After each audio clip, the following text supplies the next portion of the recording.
Now we are in the 5th week of our series entitled Unstoppable, and we've learned that the Holy Spirit is unstoppable with His work, the advancement of God's kingdom, and the book of Acts showed how the early church grew despite the challenges and the disapproval of many people surrounding the believers. We saw that first, the church empowered by the Holy Spirit, week 1.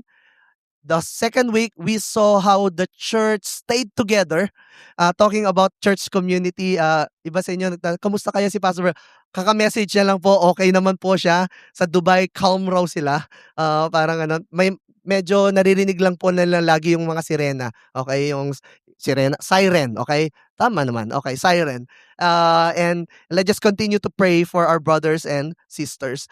Now, week 3, we've talked about the church continue to advance, and the Holy Spirit empowered them and gave them boldness to speak and preach the word, which leads us last week about salvation in our midst. Now, the church grew and will continue to grow today because the Holy Spirit is unstoppable. Question, nakausap na po ba kayo or na-try na bang merong more than just mag-recruit or yung gusto kang isama sa grupo nila, 'di ba? O pwede sa org nila, mas maganda 'to, okay dito, or sama ka dito, mag-business tayo. Now, if you are to convince someone to be part of your group, what would you say to them? Of course, you would say it's worth it. Masaya dito, doon malungkot, masaya dito, tama? Or sasabihin mo, you want to be part of my, bakit ano meron diyan? Yayaman ka dito. Okay? Sisikat ka dito, in a good viral, okay? Magva-viral ka dito. Things will be comfortable pagkasama mo kami dito sa group na to. In short, we will try to lure them with gains, not losses. Now, question, would you still consider being part of this group if there will be discomfort, not comfortable? If there's difficulties, not easy, or there will be danger? Sino sa inyo gusto nyong sumama sa grupo na to? May discomfort, may danger, and may difficulties. Parang iba sa inyo, grabe, saya niyan siguro, no? Diba? Ayaw natin maging part ng isang grupo na, part ka dito, bakit? Maghihirap tayo dito. Ay, saya niyan. Diba? Okay? Danger, you might be harmed and it may cause you pain. But when we look at the book of Acts, there was a group of people, and there are still a lot now who still choose to follow Jesus despite the threat of persecution. It was real and it was seen before and even to this day. So let's look at how the Holy Spirit sustained them during the times of persecution and how the Holy Spirit will sustain us in times of persecution. Can I ask everyone to all stand in reverence to the Word of God?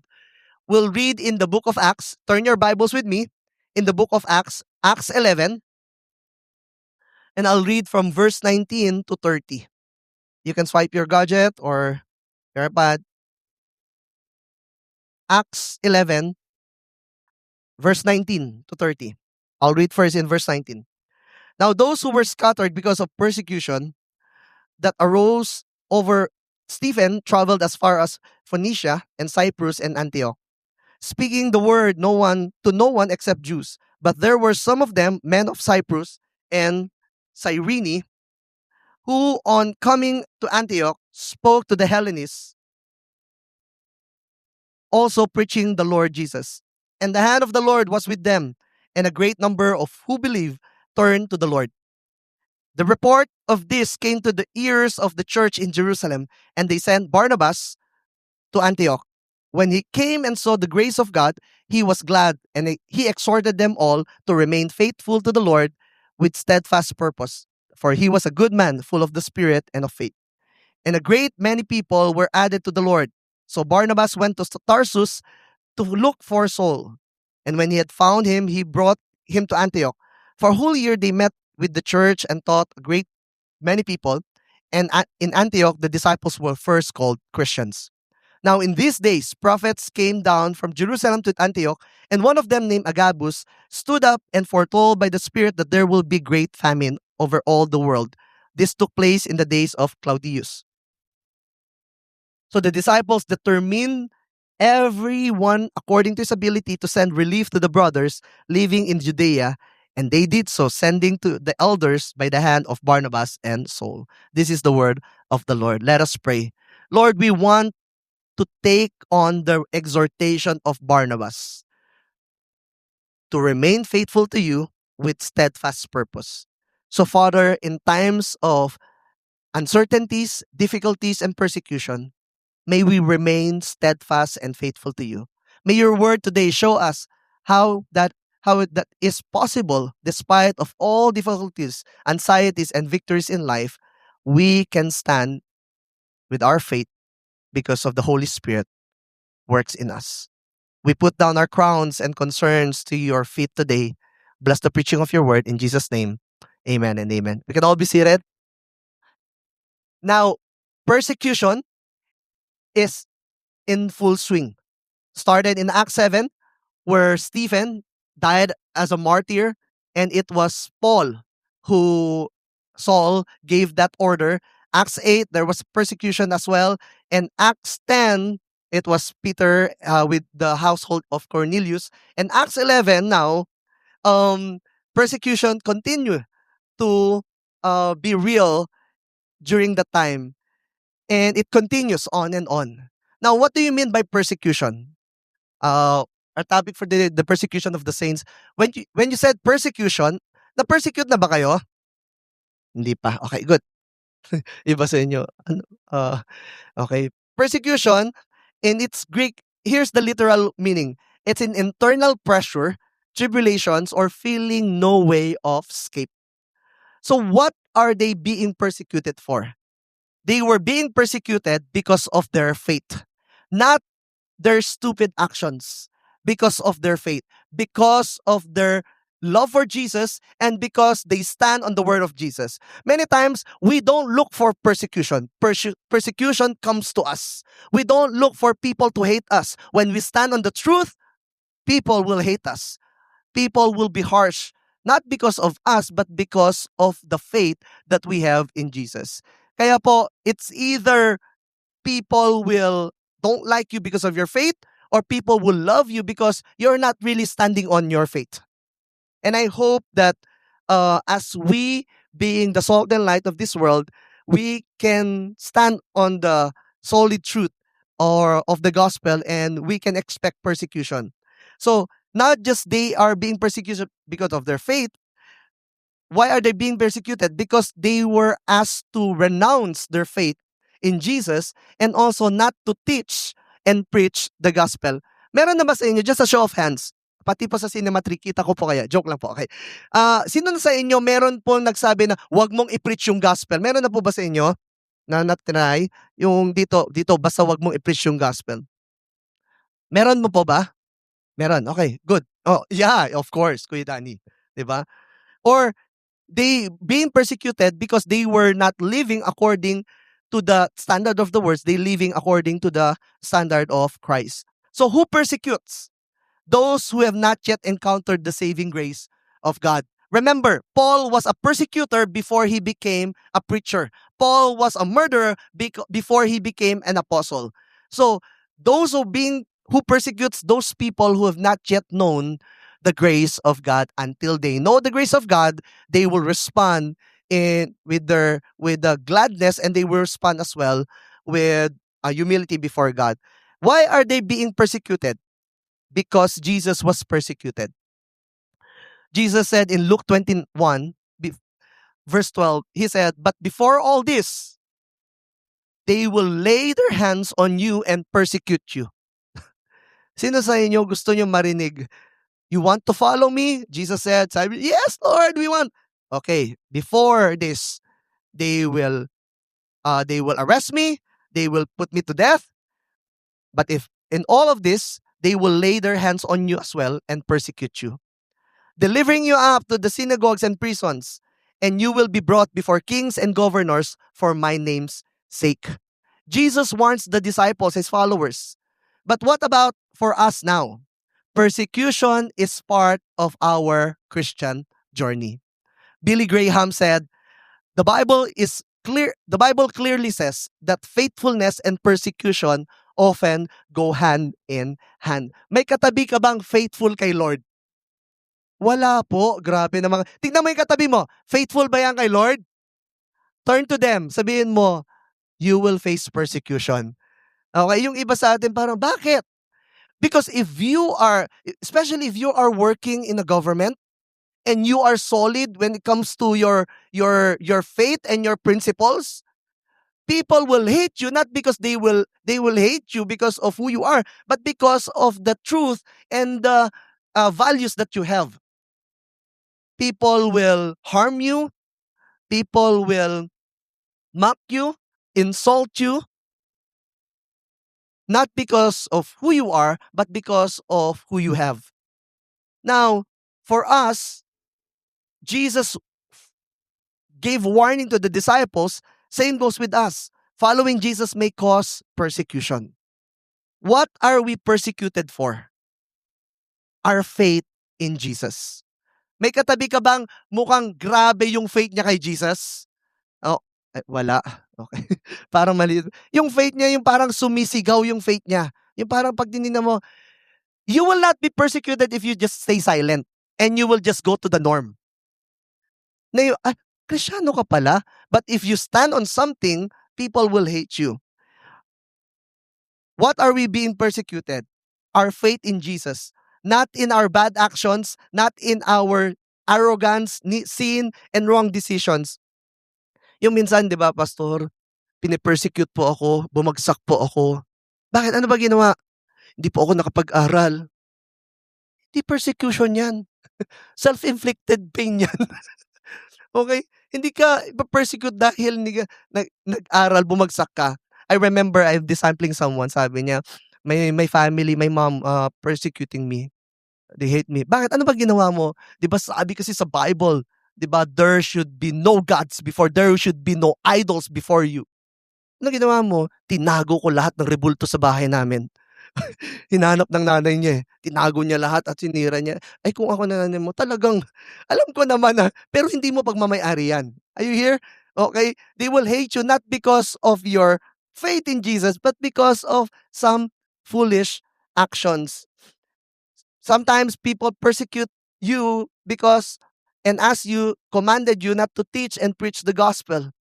I remember one of our leaders, his story was, he is a student in UST, and sa UST po meron pong doon hindi naman radio station, parang radio room na pwede kang mag-broadcast sa lahat ng rooms.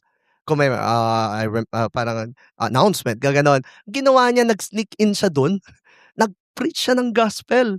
Oh, syempre, tinreten siya. I don't know kung naka-graduate siya. Tinreten siya. Yun talaga, persecution yun. They don't want you to preach the gospel. They don't want you to preach the gospel. People will ask you to not to live according to the teachings of Jesus. So who persecutes us? Those who've not yet encountered the saving grace of Jesus. If your parents persecute you because of your faith in Jesus, be compassionate and be gracious to them, and pray that they will have a road to Damascus experience as well. Just like how Jesus saved Paul, they will be saved as well. And why are you being persecuted? Because this Jesus that we hold on to was persecuted. So how does this feel now for us? The only way the pressure is out is if I abandon my faith in Jesus. There are nations where Christianity is illegal. People may still lose their lives for following Jesus. They were mistreated because of their faith, inherited from their parents because of their faith. A favor did not go on their way. Yung boss nila hindi siya pinromote dahil Kristiyano siya. They were get insulted. They were mocked by people. But despite this, Jesus promises, Matthew 5 verse 11, in the Sermon of the Mount, he said, God blesses you when people mock you and persecute you and lie about you and say all sorts of evil things against you because you are my followers. Verse 12, he said, be happy about it, be very glad, for a great reward awaits you in heaven. And remember, the ancient prophets were persecuted in the same way. Jesus said to the disciples in the famous Sermon on the Mount, when people mock you, when people insult you, when people lie to you and persecute you, be happy about it. Wow, it's easy for you to say that. Why? Because it's possible for us to stay not just happy but joyful through the help of the Holy Spirit.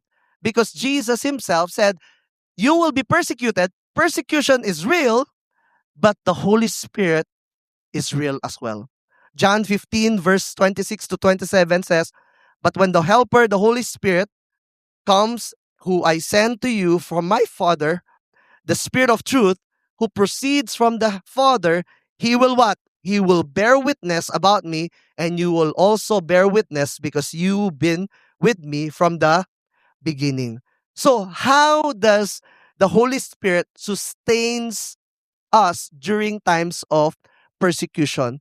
For those of you, this message is for those of you who are going through persecution. For those of you who have not yet been persecuted, persecution will come. And for those of you who have just been invited, may the message of our faith be real to you and may you encounter our Lord Jesus Christ. So back to the story in Acts 11, how the Holy Spirit, the unstoppable work of the Holy Spirit, works in us during times of persecution. Verse 22 to 23. The report of this came to the ears of the church in what? Jerusalem. And they sent Barnabas to Antioch. When they came and saw the grace of God, he was glad, and he exhorted them all to remain faithful to the Lord with steadfast purpose. So when Barnabas from Jerusalem, they sent Barnabas, when Barnabas saw the people who were being persecuted, what Barnabas saw? Did he saw people complaining and said, Barnabas, grabe naman to, pinipersecute nila ako, nagiging witness na kami. Did he saw people leaving their faith? Ayoko na, because we are being persecuted. He saw dead Christians? No. What he saw?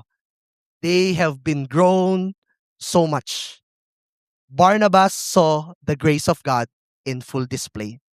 Let me say first, in times of persecution, the Holy Spirit directs our hearts to depend fully on the grace of God. In times of persecution, in times of hardship and trials because of your faith, the Holy Spirit directs our hearts to depend fully on the grace of God. Grace that allows us to remain faithful to Jesus, and by His grace, our salvation and position in Him is secure. It's not something we earn or achieve, but something that was freely given to us. How many of you are grateful because of the grace of God? Amen. And the same grace that saves you and I is the same grace that will sustain you to remain faithful to our Lord Jesus Christ. R.C. Sproul said, we are secure not because we hold tightly to Jesus, but because He holds tightly to us. Our assurance when persecution, trials, testings, and difficulties of life comes, our security lies not just sa gaano kalakas yung faith natin at gaano tayo nakahawak kay Lord, pwede tayong bumitaw sa Kanya. But our security founds when we know that God tightly holding us. So if you need the grace of God in your situation today, let me say that He is with you. Encourage mo naman yung katabi mo. Sabi mo, God is with you. So whatever you, di ba, pag tinanong ko, kamusta ka? Ito na naman yung buhay. Sunday na naman, ganito yung buhay. Alam mo yung ganon. But now knowing that, kamusta yung buhay? Walang problema. Hindi naman po ganon. Knowing that God is with you, we don't need to have a self-pity. You have something or someone in you that help you to face your situation and difficulties. Second, Acts 11, verse 25 to 26 says, So Barnabas went to Tarsus to look for Saul. And when he found him, he brought him to Antioch. Remember last week? Naalala nyo ba last week? Yes na lang kayo. Yes! Oo, of course, last week pa yun, di ba? Naalala nyo. Sino si Barnabas? Okay. Siya yung nagsabi, di ba, lahat sila takot kay Saul. Baka hindi totoo. And sabi ni Barnabas, kilala ko yan, sagot ko yan. And then now, sinama niya, hinanap niya si Saul. Baka bumalik sa dati niya buhay. Hindi naman po, okay? Hinanap niya si Saul. And then, when he found him, he brought him to Antioch. For a whole year, they met with the church and taught a great many people. And in Antioch, the disciples were first called Christians. Tinawag na ba kayo? Ano ka ba? Christian ka ba? I'm a Christian. Right? But for them, they were called Christians. Now, for us, it is something that we, hindi po mockery yung Christians for us. But for them, that was a mockery term. It's like a little Christ. They embraced the mockery of people, and eventually, throughout church history, Christians became an official name of those people who are following the way, which is following Christ. They've called them little Christ or Christian because they saw the same how radical Jesus is. They saw the radical lifestyle, same message, same person being exalted, and same passion. Jesus uttered the kingdom of God, and that the ministry of the disciples also, as well, is the kingdom of God. So they've seen how they live their life the same way of Christ. That's why they call them with that mockery term. But you know, in times of persecution, this is the second one.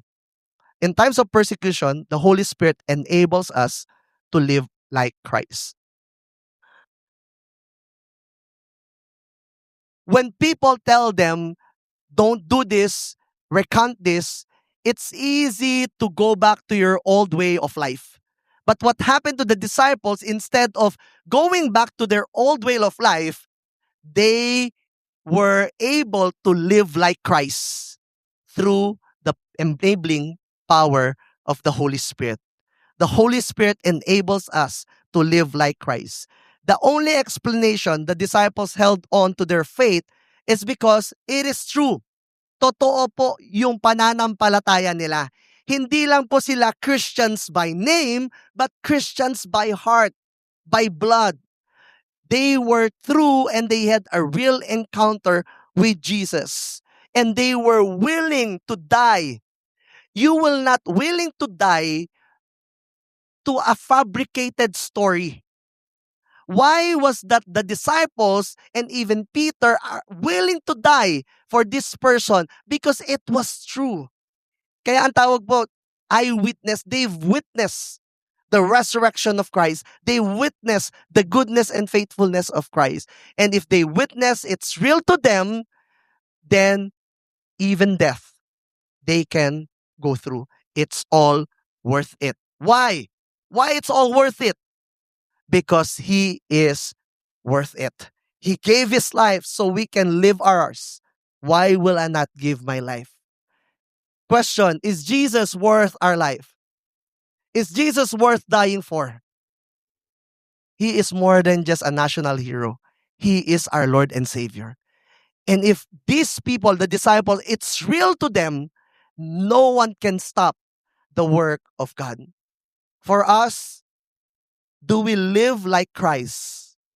Or the worst of us comes during pressured moments? Maybe some of you, last week po, grabe yung message about salvation. Sabi mo, excited ako i-share yung gospel sa parents ko. Huh? And then shinare mo, Ma, Pa, may share ako sa inyo. Jesus love you, lahat shinare mo. And then sabi ng parents mo, may tinanong, hindi naman ako naniniwala dyan, ganito, ganyan. Tapos ikaw, dati mo kasing buhay, di ba? Ang bilis mo talagang balahura ka sumagot, di ba? Kung ayaw nyo masave, edi wag. lumabas yung totoo mong, yung nalaglag yung prutas, di ba? Lumabas yung dati mong buhay. But you know what? The Holy Spirit will produce Christ-like character in us. That even in a pressured time, alam niyo yung ginigiit ka ng mga office mate mo? Sige, bumigay ka na. Hindi yung sabihin mo lahat sila mapunta sa impyerno. Pero, Lord, God, mahal mo sila. Hindi ko sila mahal, Lord. Pero mahal mo sila. It's Christ-like character. Remember how Jesus talked to an adulterer, how Jesus talked to a prostitute. He did not look down on them, but he showed grace, compassion, and mercy. Amen? Last, Acts 11, verse 21. So we've learned that in times of persecution, the Holy Spirit directs us to rely on the grace of God. The Holy Spirit enable us to live like Christ. Verse 21. And the hand of the Lord was with them, and a great number who believed turned to the Lord. Look at here. Instead of people recanting and leaving their faith, there were more people who embraced Jesus. Persecution will not stop the unstoppable work of God. Persecution, actually, it will elevate and propel the kingdom of God to advance. Verse 28 to 30. And one of them, named Agabus, stood up and foretold by the Spirit that there will be great famine over all the world. This took place in the time of Claudius. So the disciples determined everyone according to his ability to send relief to the brothers in Judea. And they did so, sending to the elders by the hand of Barnabas and Saul. During famine, not just persecution, difficulties, but famine, instead of securing them themselves, they continued the mission of God. They preached the gospel, they provided relief. Instead of, grabe, ang hirap naman, they went back at nanood na lang ng Netflix. Mag-preach na lang tayo pag tapos na yung persecution. But instead, they continued the mission of God. And that's the last. In times of persecution, the Holy Spirit empowers us to continue the mission of God. This is not their own doings. It is a byproduct and empowering of the Holy Spirit. They continued the work. They continued to make disciples. They continued to show grace and speak the truth. And because of that, they scattered during persecution. The fear of their lives. They were scattered to different places. But persecution was an avenue for the gospel to advance.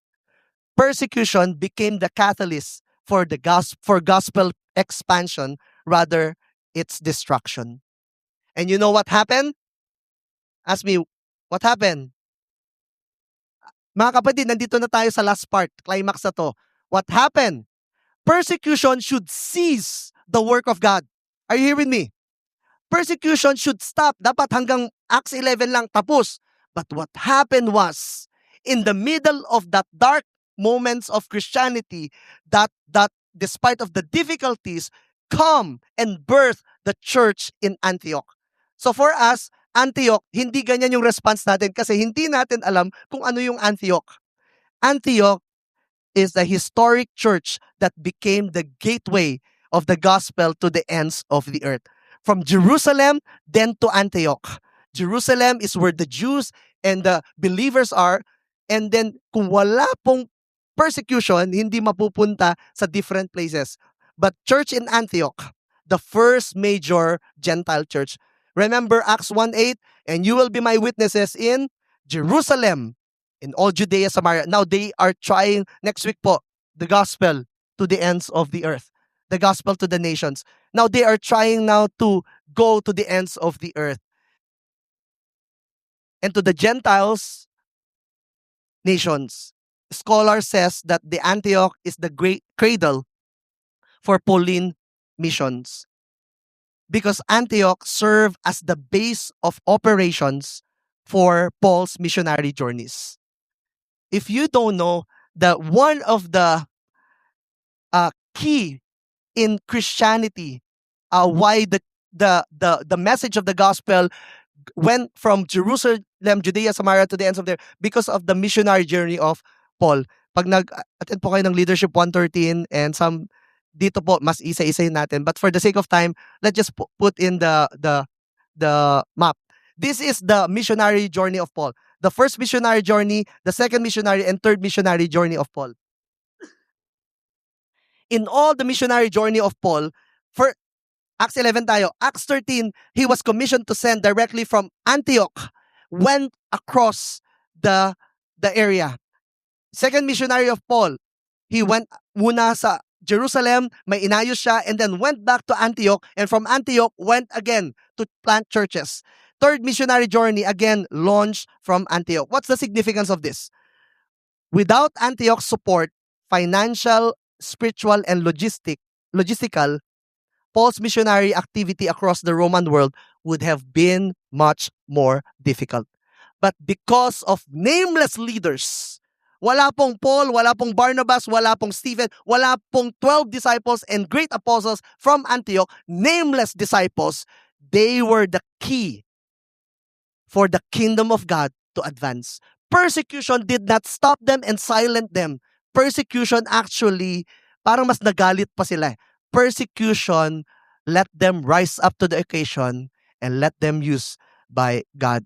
The mission of God continues. Amen? Palakpakan naman natin si Lord. And your difficulties will not stop you for God to fulfill His purposes in your life. Your difficulties, your things that not necessarily persecution, but God is a purpose. Same goes with them. The mission of God continues. One story. In that time, there was a man named Ignatius Theophorus of Antioch. Ignatius, Ignatius of Antioch, he was the second bishop of Antioch from um, 35 to 107 AD. And Peter became the first apostle and then bishop. And then the first bishop, Idius. Sana na banggit ko yung name niya. Yan yung mga mahihirap na banggitin yung name, okay? But Ignatius became the known bishop of Antioch. His martyrdom is one of the earliest and most detailed outside the New Testament because he wrote the 7 letters of his martyrdom. During that time, there was an emperor named Trajan. In his reign, 98 to 117 AD, Rome demanded public loyalty to the empire, which included offering sacrifices to the Roman gods of emperor, and they need to bow down like Nebuchadnezzar during the time of um Shadrach, Meshach, Daniel, the time of Daniel. They need to have emperor worship. Christians refuse, and one of those was arrested named Ignatius. Ignatius was arrested for refusing emperor worship, leading a growing Christian community, and publicly affirming Christ as God. Trajan said in the book of Ignatius, chapter 2, Martyrdom, he said, "What a wicked wretch you are to transgress our commands and persuade others to perish." So ibig sabihin, yung pagpipreach mo ng gospel, you are persuading people to perish. And it's something that you will die for what you're doing. And Ignatius responded courageously, declaring he was willing to imitate the suffering of Christ. What happened was he was transported from Antioch to Rome for public execution. He was bound to chains, and in AD 107, he was executed by execution by wild beasts. And ito yung picture ng ng book niya. Okay? And he said in letters to the Romans 4, "Allow me to be food for the wild beasts. I am God's wheat, and I shall be grounded by the teeth of beasts, that I may be found the pure bread of Christ." His martyrdom inspired Christians everywhere to remain steadfast under persecution that sparked further growth of the church. His life, work, and writing is summarized in this quote attributed to him. And let me quote Ignatius of Antioch. From his words, "Christianity is greatest when it is hated by the world." Christianity is greatest when it is hated by the world. Not because it hates back, but shows grace and preaches truth. Christ, when he was hated and mocked, was gracious and went full mission mode. When when people persecuted Christ, he did not persecute them and mock and insult them. Instead, he went on and extend grace and speak truth and went on full throttle when it comes to the mission of God. And what is mission? To do the will of the Father. So for us today, will we do even a glimpse of that result to follow Jesus when Christianity becomes full of discomfort, difficulties, and danger? Will we say that we are still the church of God? We are still followers of Jesus, even when we face discomfort, difficulties, and danger. Jesus faced all these things, and he said, in this world, you will have trouble, tribulations, but take heart, I have overcome the world. And he who is overcome the world is now living inside of you. How many of you here, you are grateful that we have the Holy Spirit in us? We can't on our own, mga kapatid, but because of the Holy Spirit, we can stand because the Holy Spirit will direct us to rely in the grace of God, enable us to live like Christ, and empower us to do and continue the mission of God. So wherever you are, Cinema 4, outside, Cinema 3, or those of you who will watch this in our YouTube, by the grace of God, and here's my prayer for us in Victory Santa Mesa, through the empowering of the Holy Spirit, that may we live like Christ. That even in the difficulties and pressures of life, we can still live like Christ. And may we continue on with the mission of God for our lives and our church. My prayer and my exhortation for every one of us, I'll get the exhortation of Barnabas. May we remain faithful to him and steadfast and with steadfast purpose. May we continue to stay in God's mission for our lives, for our family, for our nation. And may we continue to be faithful to him with steadfast purpose. Amen. Let's just all stand.